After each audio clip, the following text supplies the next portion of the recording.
episode 1 of the FarmHopLife podcast. I'm Matt. I'm Kaitie. We're married. We met in 2015 back in Minnesota, where we're both from, and we moved to Montana about 8 months after that.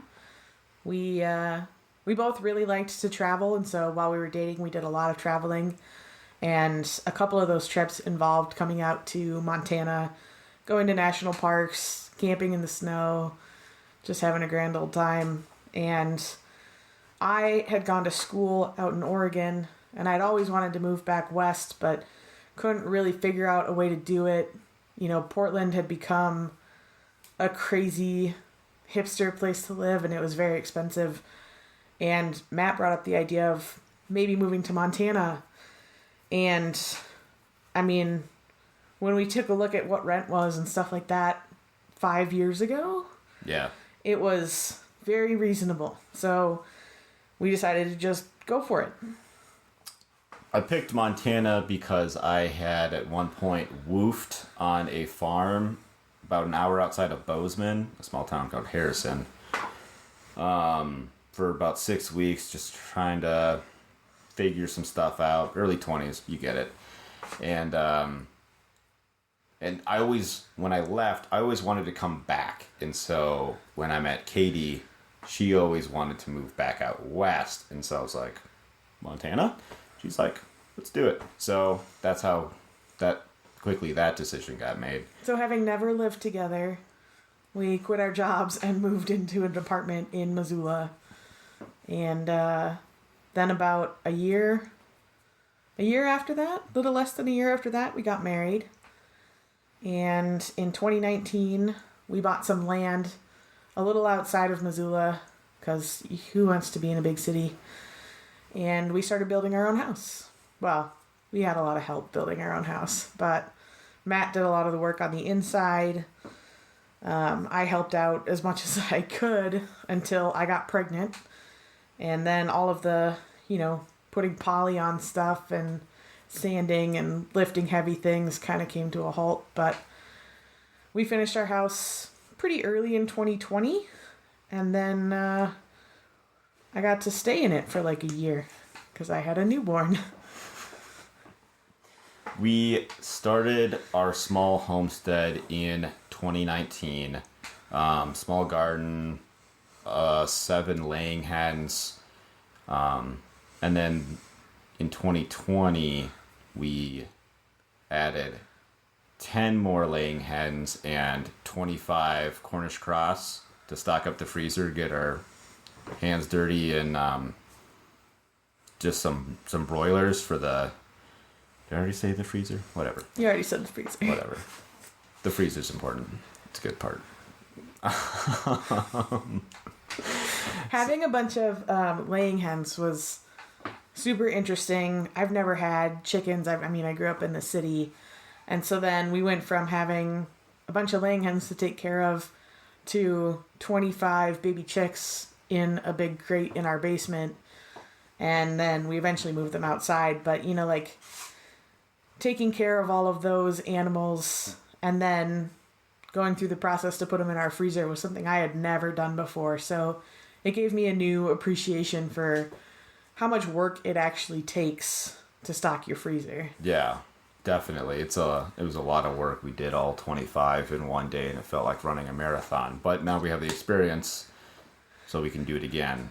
Maybe not faster, but better. Hopefully not take 8 hours. Yeah. But we also expanded our garden last summer. We did some root vegetables, lots of tomatoes, some peppers, and we're hoping to move into kind of a bigger setup this summer and maybe do some squash, some watermelon, some corn, things that you don't really grow in a garden bed.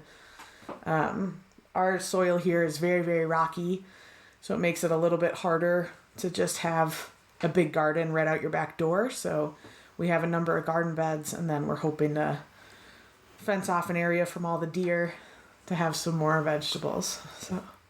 So that's what we're currently doing. Since we got it kind of figured out, we're going to change it up.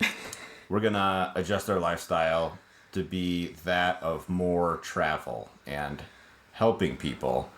We could use a lot of help here, but I find it more rewarding helping other people, and there's more people growing food for themselves now than I guess since the 70s, like the back to the land movement. And a lot of people need help, and we like meeting new people, talking to them, traveling, seeing different places. So we thought let's do that. Let's travel, help people, record content on the way throughout, and let's enjoy life like that. So the idea really was Matt's idea because, I mean, he takes on a majority of the projects around our place, and it constantly feels like, you know, you cross 2 things off your list and there's 8 more that you added the same day. And so, you know, he works very hard to try to make sure that things are running smoothly here, and it just feels like you don't have enough time in the day and enough hands to get everything done.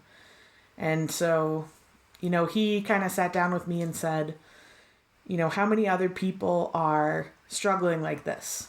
You know, they just need somebody to come and stay for 2 or 3 weeks and just help them with whatever project they need help with, so that they can feel like they're finally getting their feet in front of themselves. And I mean, it's scary for sure to uproot your whole, I mean, we spent 5 years getting situated here and building our house, and we have a son, and it's scary to think about uprooting all of that, but the opportunity to travel around and help other people, and also, you know, show our kid the different lifestyles that people lead and the different cultures that people have, you know, that's just something you can't pass up. Not in Western Montana, anyways. It's be a whole different learning experience. And the other thing is learning from other people. So like doing things on our own, you know, we're learning as we go, but to get exposed to what other people are doing, how they're doing it, things that they know and whatnot, we can learn a lot from them too, and record, videotape, take pictures as we go and document that and share it with other people, so people are learning along with us. And so I think it'd be a great tool for everybody. So thank you. So that's the plan. Well, that's the outline of our plan. So we're gonna, in the next episode, we're gonna go through the plan and how we're gonna do that. So you can't just throw all your stuff in a pickup truck and hit the road. Some people can. I mean, I guess you could, but just not us and not. We have a little bit more of a detailed plan, so. Unfortunately, as much as just be spontaneous and just go for it. So yeah, if you have any questions or comments, love to hear from you. Leave us a message, comment, email, farmhoplife@gmail.com. See you next time. Bye. Hey everyone, thanks for watching. I'd love to hear from you. Please leave a comment below or send us an email, farmhoplife@gmail.com. Those are always great to read. Like and subscribe as well, but most important is sharing this video. We really appreciate it. You can check us out on all the social medias, Twitter, Instagram, TikTok, Float, MeWe, and Odyssey. FarmHop.life is where you can see stuff that we post on our social media pages and sign up for our email list so we can stay in touch. FarmHopLife.com is the main site where we will have lots of exclusive stuff that we don't share anywhere else, and some merchandise to help us keep going. Additionally, you can listen to the podcast there and add it to your player of choice. Also, where you can sign up for our email list to let you know of new episodes, interviews, or big changes. Check it out. Thanks.